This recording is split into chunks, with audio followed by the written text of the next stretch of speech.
Bonjour, je m'en vais vous faire lecture du communiqué 141 du ministère de la Santé et de l'Action sociale de ce lundi 20 juillet 2020 qui a reçu les résultats des examens virologiques ci-après. Sur 639 tests réalisés, 138 sont revenus positifs, soit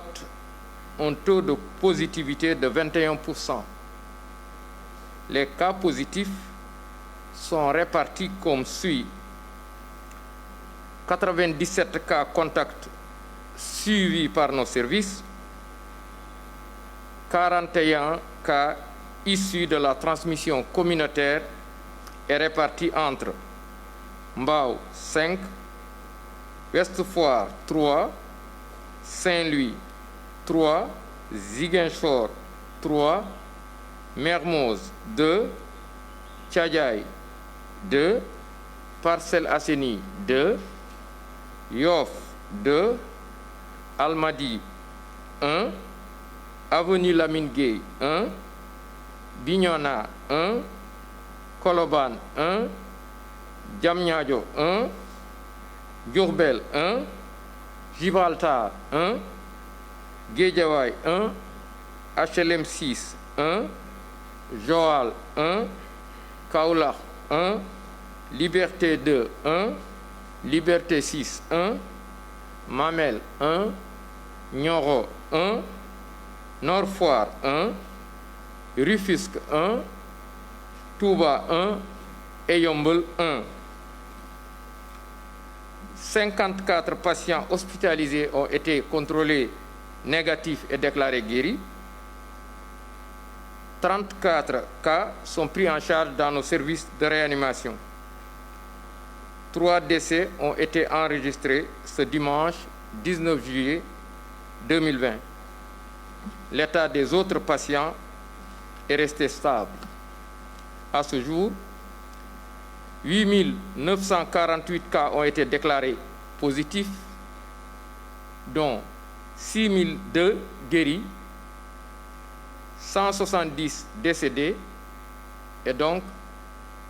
2 775 sous traitement. Le ministère de la Santé et de l'Action sociale présente ses condoléances aux familles éplorées et souhaite un prompt rétablissement aux malades encore hospitalisés dans nos services. Le ministère de la Santé et de l'Action sociale réitère ses recommandations aux populations, surtout au respect des mesures barrières qui impliquent une distanciation physique d'au moins 1 mètre dans les lieux publics et rassemblements, le port obligatoire de masques, le lavage des mains en cette période d'organisation et d'intensification des marchés, mais également des voyages à l'occasion de la fête de Tabaski. Toutes ces mesures sont à respecter de manière stricte. Mais également, le ministère de la Santé et de l'Action sociale rappelle aux patients qui sont suivis ou qui sont porteurs de maladies chroniques et qui doivent faire l'objet de rendez-vous fréquents, qu'ils puissent toujours aller se rendre au niveau de leurs médecins qui sont au niveau des structures sanitaires et que les services de santé continuent de travailler comme auparavant. Il recommande également aux enfants en âge d'être vaccinés de respecter les rendez-vous et de rester dans le calendrier vaccinal, mais également les femmes enceintes de poursuivre les consultations prénatales, mais également les femmes accouchées récentes qui doivent également veiller au respect de leur rendez-vous. Je vous remercie de votre attention. Assalamu alaikum mbokk yi, ma jottali leen communiqué bi bàyyeekoo ci ministère de la Santé et de l'Action sociale tey altine ñaar fukki fan ci weeru juillet bi ñu nekk. Ministère de la Santé et de l'Action sociale jot na résultat examen virologique yi may waaj a lim ci juróom benn téeméer ak fanweer ak juróom-ñeent test yi ñuy def téeméer ak fanweer ak juróom-ñett ñoo ci positif juróom-ñeent fukk ak juróom-ñaari cas ñoo ci contact mooy ñi jaxasoo woon ak ñi yore doomu jàngoro ji juróom-ñeent fukk ak juróom-ñaar ñoo ci cas contact mooy maanaam ñi nga xam ne dañoo jot feebar bi te dañoo jaxasoo woon ak ñi yore doomu jàngoro ji ñeent fukk ak benn ñoo ci cas communautaire mooy ñi nga xam ne dañoo jot ci doomu jàngoro ji waaye